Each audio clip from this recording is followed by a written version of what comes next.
Trinell, how are you doing? I'm good, thanks. Excellent. I've got a little card trick for you. Now, I don't know, have you seen many card tricks before? A couple. A couple of card tricks, that makes sense. Well, before people did card tricks with cards, they were actually used for sort of fortune telling before. Even before tarot cards were used for fortune telling. And this is because playing cards have a lot of similarities with the kind of, with the calendar, I guess you'd say, in that there's 4 suits and there's 4 seasons, and there's 52 cards in a deck and 52 weeks in a year. And if you add up all the numbers on the deck of cards, it adds up to 365, which is the days in a year. So it's all kind of tied together with the whole calendar and your star sign and that kind of thing. So that's what we're going to try and do, a little trick with that. So we'll start off by I'll leave them here. And I've also got a little handy card here with your star signs on there. So what I'd like you to do is to have a look for your star sign on the list. You know your star sign, yeah? Mm-hmm.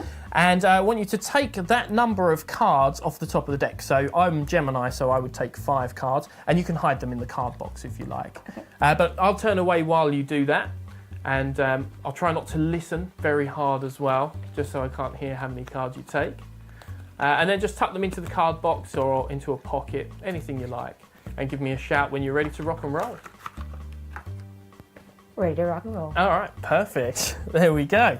So I'm going to give these a little cut. Now, obviously, we don't need an entire pack for this, but what we're going to basically do is now use your number to find your lucky card. Have you ever had a lucky card before? No. No? So this is a new experience. All right, awesome. So we're going to need 12 cards. 1, 2, 3, 4, 5, 6, 7, 8, 9, 10, 11, and 12.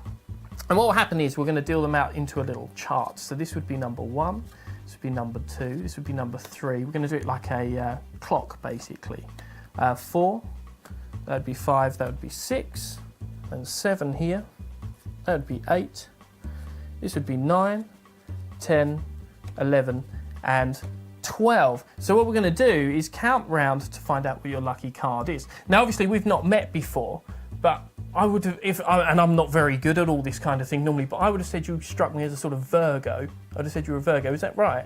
Yes. It is. Okay, so if you're a Virgo, your lucky number is 8. So we would count around as if this was a clock to the 8th card. So 1, 2, 3, 4, 5, 6, 7, 8 would take us here, right? Okay. So your lucky card from now for all time is, in this case, the 7 of clubs.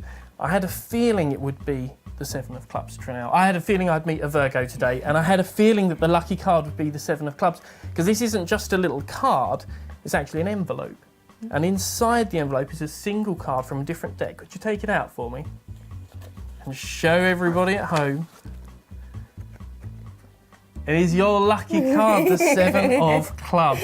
Well, that was fate, but you say, you know, you've heard the saying that some things are written in the stars, and that means that they're fated and they're always going to come true. Mm-hmm. That was true of your lucky card because it was the only result you could have had. It was all written in the stars from before we began. Nice.